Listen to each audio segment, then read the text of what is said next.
ঢাকা দক্ষিণের মেয়র ঘোষণা করা হলো বিএনপি সমর্থিত প্রার্থী ইঞ্জিনিয়ার ইশরাক হোসেনকে। 2020 সালের সিটি কর্পোরেশন নির্বাচনে কারচুপি ও অনিয়মের অভিযোগ প্রমাণ হওয়ায় আজ শেখ ফজলে নূর তাপসের মেয়র পদ বাতিল করেন আদালত।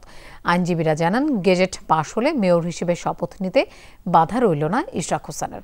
আর মেয়র হিসেবে দায়িত্ব গ্রহণের বিষয়টি দলীয় সিদ্ধান্তের উপর ছেড়ে দিয়েছেন তিনি। 65% পর্যন্ত বিদ্যুৎ সাশ্রয়ী হাইসেন্স এসি।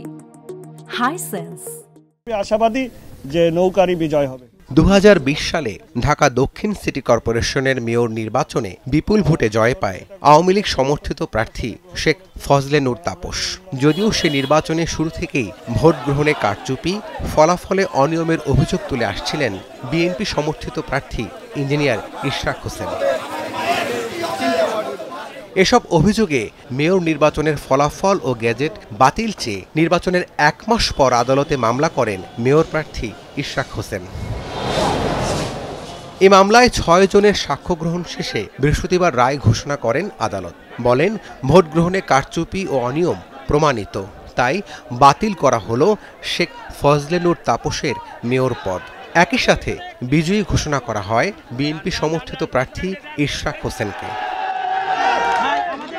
রায় ঘোষণার পর আইনজীবীরা জানান, গেজেট পাশ হলে মেয়র হিসেবে শপথ নিতে কোনো বাধা নেই ইশরাক হোসেনের। আমাদের সকল অভিযোগগুলোকে অস্বীকার করে যেভাবে একতরফা রায় দিয়েছে, সেই রায়কে যে আমরা চ্যালেঞ্জ করেছি, সেটা আজকে আমরা সন্দেহাতীতভাবে আজকে বিজ্ঞ আদালতে আমরা প্রমাণ করতে পেরেছি।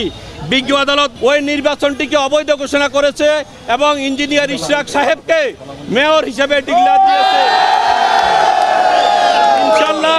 অচিরেই নির্বাচন কমিশন করতে গেজেট হবে এবং সেই গেজেটের মাধ্যমে ইনশাআল্লাহ ঢাকা দক্ষিণ সিটি কর্পোরেশনে অচিরেই মেয়র হিসেবে উনি শপথ গ্রহণ করবেন।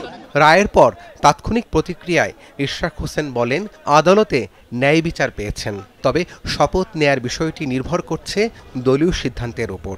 হাসিনার ভাতিজা খুনি তাপস সে নিজে আদালতে হস্তক্ষেপ করে আমাদের এই মামলার প্রক্রিয়াটিকে বাধাগ্রস্ত করে বন্ধ করে রেখেছিল। পরবর্তীতে 5ই আগস্টের পর আমরা আইনি প্রক্রিয়া অনুসরণ করে আদালতে সমস্ত তথ্য, সাক্ষী, প্রমাণাদি দিয়ে এবং মামলা লড়ে আমরা জিতে এসেছি।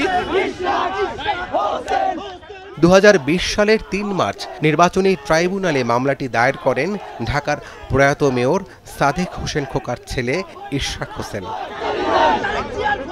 রাব্বি সিদ্দিকী, যমুনা নিউজ, ঢাকা।